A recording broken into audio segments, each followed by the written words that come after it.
Hey guys, I just wanted to make a quick little video to kind of touch base with you guys, let you know the plans with Callisto Protocol. For those of you that have been living under a rock, things were not boding well for Callisto Protocol for the past couple months, actually.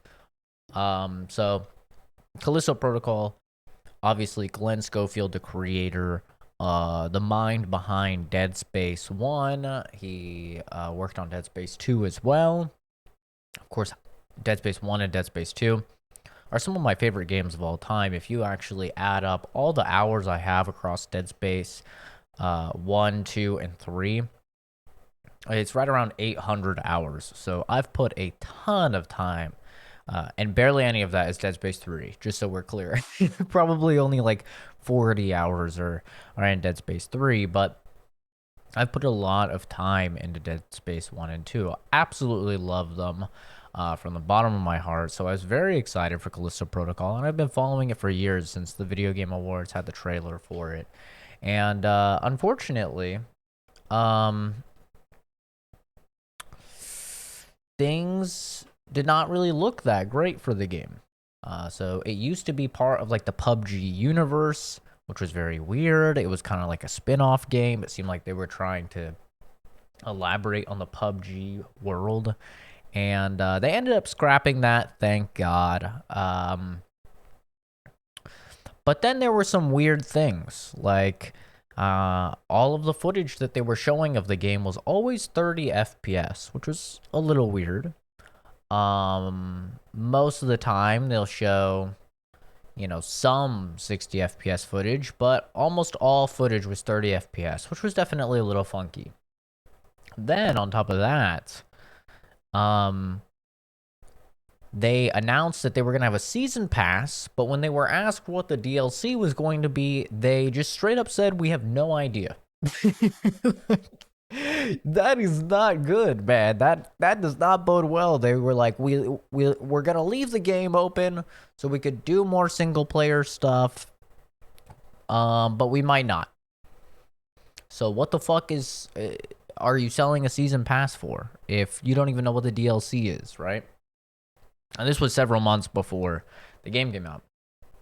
Then, as we start to get closer and closer, about 5 or 6 days before the release, they add de novo, or they announce, not even announce. They kind of just slide it in and update the store listing on Steam that it has de novo. For those of you who don't know, de novo is a DRM software. I don't know if it's software. It's a DRM application type of thing that games will add. It's very expensive to implement, so you don't often see it in smaller games, but a lot of the AAA games are doing it, and it is basically uncrackable. So it severely cuts down or entirely stops pirating of a game, which is great. You may think, oh, well, that's awesome. They can't have games of, copies of their game torrented. Cool. There's a little problem, though.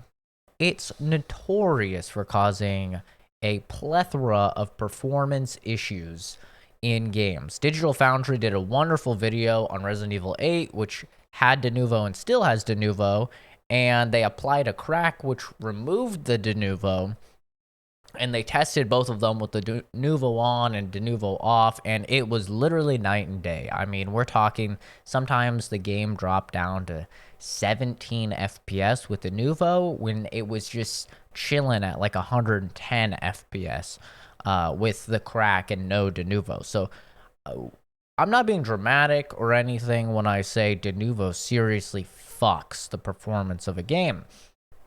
So people that want to torrent the game, they're pissed, obviously, the de novo's added, and then just normal people are punished for the pirates because now their game is going to run like shit, and they're just paying full price for the game. They don't deserve that at all. So nobody really likes de novo, but these developers do it because I guess it's a cost-benefit analysis, and it's worth the extremely expensive cost to implement de novo into their game, because they've crunched the numbers and that many people will torrent it, right? So that's already a red flag, though. Just a few days before launch, just kind of sliding it in. Meanwhile, take a look at Resident Evil 4 Remake. That game already has on its store page that it has Denuvo. Months ahead of the time. That game doesn't come out until like late March, and it already is advertising to everyone, yes, this is going to have Denuvo. If you're going to implement Denuvo, that's how you do it. You're just fucking honest with everybody right out the gate. I don't know if it was a situation where they just like kind of got bullied into it by the publishing team, right? Because it's made by Krafton, the PUBG guys. Or it's not made by them, but they're publishing it. But that was another red flag. Now, fast forward a couple more days, and there's a day one review embargo. For those of you that don't follow the review scene for movies or games or whatever, what that means is that people who have copies of the game for review purposes are not allowed to talk about it or release their review until the day that the game actually comes out. Now, this is obviously a red flag because it obviously can be used for if a game or movie is entirely shit, they can wait and they can rack in money on all the pre-orders and stuff like that. And then the game can launch. People can see how bad it is. The reviews can come out and say how bad it is. But by then, it's too late. And a lot of people won't go through the effort to get a refund. Because people are fucking lazy. Like, let's be honest. You and me, we're probably more engaged individuals. We probably care more about that stuff. But your average person is fucking lazy. And they're just going to go, okay, well, whatever. They're not going to bother going through a refund through Sony or something like that, right? So that was sketchy. Then, of course, the game comes out, and it's on Unreal Engine 4, which is notorious for what's called shader compilation. Now, essentially what shader compilation is every time there is a new asset, so that it could be literally anything. That could be something as big as you get a new gun. It could be something as big as there's a new enemy. It could be something as small as there's a new door or something, right? Anytime it is compiling shaders or loading in new shaders, it stutters. Okay. Now a stutter is like right? You're walking normally, and then you see that new enemy, and it is terrible. This is a big problem on PC, and Unreal Engine 4 games have kind of gotten around it by adding pre-compilation of shaders. So essentially what that does is you can choose to do it, and when you boot it up, it will take a few minutes, 1 to 10 minutes, and it will install all of the shaders that you need. It will compile all of them for you so that you don't have the stuttering every time there's something new. This game does not have that option as of right now. Now, it is important to note that they tweeted out, they said that they're aware that it's running like shit for everyone. They said for some users, it's everyone. It's an engine-wide issue. It does not matter if you have a 4090 and a $10,000 PC, or if you're little Bobby trying to run it on a laptop, right? It does not matter. It does not discriminate. It is applying to every single person across all boards and all levels. They did tweet out, though, and they said that they're working on it. They're going to push forward a patch in a few hours to fix it. Who knows if it will? I don't. I'm just talking to you about the situation thus far on launch day and everything up to it. So the PC performance is absolutely terrible. Now, that wouldn't be too bad. You know, I could say I'll just wait a couple days for some patches or whatever until they fix it. Of course, let's be real, Denuvo is obviously also impacting the performance. It's much lower than it should be. It's not just Unreal Engine 4 and shader compilation. That's the issue here. I have no doubt that Denuvo is also playing a role because it's played a role in literally every single video game it's ever been implemented in since the history of time. So I don't want to hear any arguments about it. It's just a fact of life. I get it. Piracy sucks. You know, you have a game like God of War. When it came to PC, it was torrented 800,000 times. It's a big deal. It sucks, but that game sold well over 6 million units on PC, so it's not like they're not also making a ridiculous amount of money, right? So to punish all 6 million of those people, hypothetically, if God of War were to implement a de novo situation, to punish 6 million people that are legally buying your game for 800,000 people that are torrenting your game, and that's a much higher number than normal. It just seems ridiculous to me personally. But on top of that, on top of all the technical issues from, actual performance, the game is buggy as fuck. It has a unique dodge system where it actually seems fairly interesting to me, to be entirely honest. A lot of people are not liking it. It's almost like a rhythm game, like Witcher 1 or something. Deep cut for those that haven't played that. But it's almost like a rhythm-based system where you have to see which way they're attacking and you have to dodge the correct way, right? The problem is it's fucking bugged, and I've seen many, many clips of people correctly dodging, going entirely under the arm, and then getting hit anyway and taking damage. The game is difficult, and I see that complaint a lot, and a lot of people are trying to say it's difficult because of X, Y, or Z.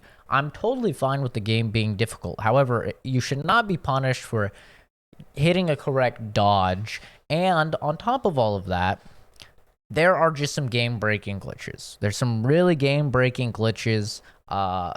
There's a few of them that are kind of going viral right now, one of which is from Maximilian, dude, who I love. He's a great content creator, but it's a stealth section. The enemy sees him. It goes to, it climbs up to where he is, and he jumps down, right? Then the enemy just disappears. He goes, what the hell? He climbs back up, and then he just explodes and disappears, and he just instantly dies. There's all sorts of glitches. It seems like the game was not at all ready for release, and they just kind of push it out to make that holiday sales quota, right? Try and get it out before the end of the year, which is really unfortunate to see. So with all of that being said, apparently the PS5 version is the best version to play. It does not suffer from nearly as many performance issues or bugs from what I've seen, although the bug I just talked about, and all those bugs, those are still present on PS5. Maximilian dude was playing on PS5 and he had that happen to him. So it's definitely not a walk in the park, but the PC edition, which is where I would be playing it, is by far in the worst state out of all of them. So with all of that being said, and kind of taking you on this journey, the journey that I've been going through as I've been following Callisto Protocol for all of these years, so excited for it, and then kind of tampering my expectations every single time where they're taking a blow, starts off with that video game awards and I'm so excited, and then I hear the PUBG news, it's a little bah, my expectations are down here, and they have a hammer and bonk bonk, it's a little lower, and then you have the weird, all the other weird shit happening, and every single time it's just dunk, dunk, dunk, dunk, dunk, hammering my expectations lower and lower. And to round it all out, even if all of the technical issues were fixed and the bugs were fixed and everything, I still have people telling me, my good friend Calvin, he is a huge Dead Space fan, just like me, and he's just telling me that he's unbelievably bored during the game. He's just bored, so I do want to judge it on my own, because some of the complaints I think are absolutely silly. People complaining about the length. I don't give a shit about that. Not every game needs to be a 50-hour plus behemoth, okay? Talking about it being linear, people are forgetting that Dead Space 1 and 2 is entirely linear, and the only sections where you're allowed to even wander off the beaten path at all are just power node locked doors. That's literally it. Everything else is entirely linear, so I don't really know what people are talking about in that regard. It wasn't until Dead Space 3 that they started adding side quests and opening up the levels more, but Dead Space 3 sucks cock, so I'd rather play Dead Space 1 and 2 every single day. But with all these weird complaints, there are many valid ones as well. So the review is not coming out.